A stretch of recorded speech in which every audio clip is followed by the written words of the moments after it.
Séptima y última observación que quiero haceros a manera de resumen de algunas de las ideas que he manejado.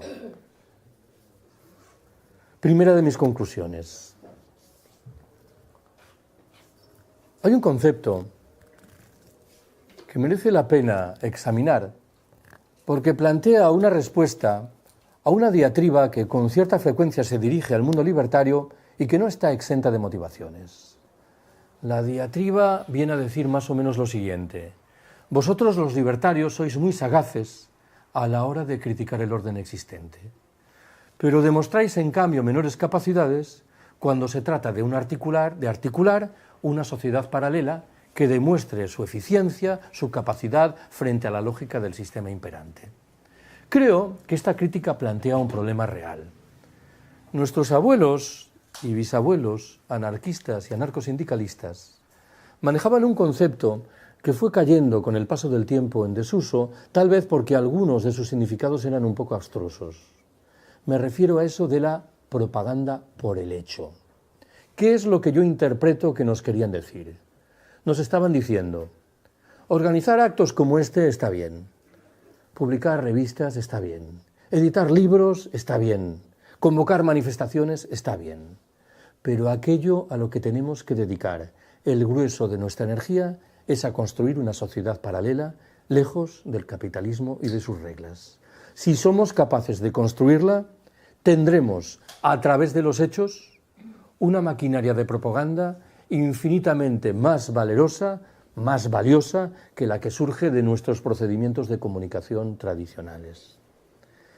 Es verdad, para decirlo todo, que si aquí estuviese uno de estos abuelos o bisabuelos anarquistas o anarcosindicalistas, probablemente recibiría con algún legítimo recelo esa propuesta de ampliar los espacios autónomos. Probablemente reaccionaría diciendo: bueno, esto lo hacíamos también nosotros, pero en realidad lo que más nos atraía era la expropiación directa del capital. Claro, esto plantea una discusión muy interesante.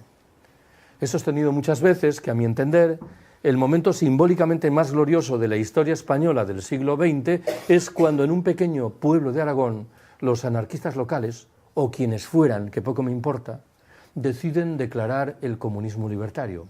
¿Qué es lo primero que hacen? Queman el registro de la propiedad.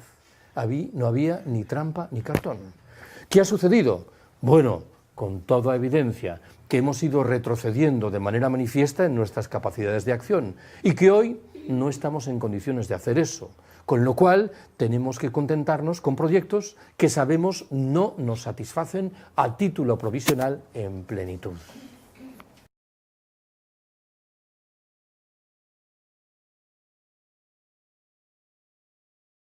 También encarecidamente, de un inglés que reside en Madrid, Chris Elam, sobre la Barcelona anarcosindicalista del primer tercio del siglo XX.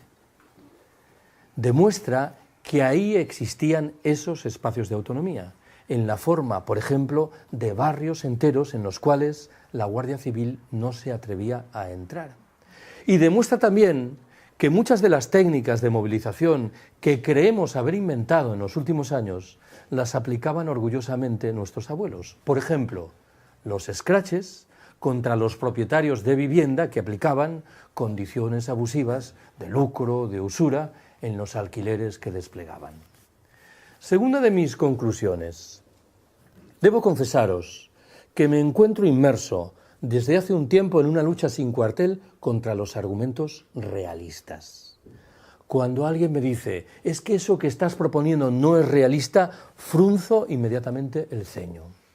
La transición española es el producto más cabal del realismo desmesurado que ha inspirado una sociedad como la nuestra, traducida en dos grandes partidos que se turnan en el gobierno y que hacen en sustancia lo mismo, en dos cúpulas sindicales que no se oponen a nada y en una plétora de medios de comunicación que remiten monocordes las mismas monsergas. Hay una frase muy explosiva y un tanto descortés de Bernanos, el novelista católico francés, que creo da en el clavo de la cuestión. Dice: el realismo es la buena conciencia de los hijos de puta. Invocan la realidad como si estuviera dada por la naturaleza de tal forma que fuese inmodificable, cuando con toda evidencia la realidad que invocan la han creado ellos, interesadamente, al servicio de sus actividades monetarias comunes. Frente a eso, creo que uno está obligado a defender aquellos proyectos que son cabalmente no realistas. Tercera y última conclusión. Siempre que hablo de estas cosas me da por cerrar mis palabras con una operación de rescate de dos anécdotas que tuve la oportunidad de palpar hace 3 años en Turín, en el norte de Italia. Me invitaron a participar en un debate sobre el 15M y de aquel día y medio recuerdo, lo acabo de decir, 2 anécdotas. La primera asumió la forma de una conversación entre un colega francés y un colega italiano. Ya sé que expresado así suena un chiste, pero era una conversación real.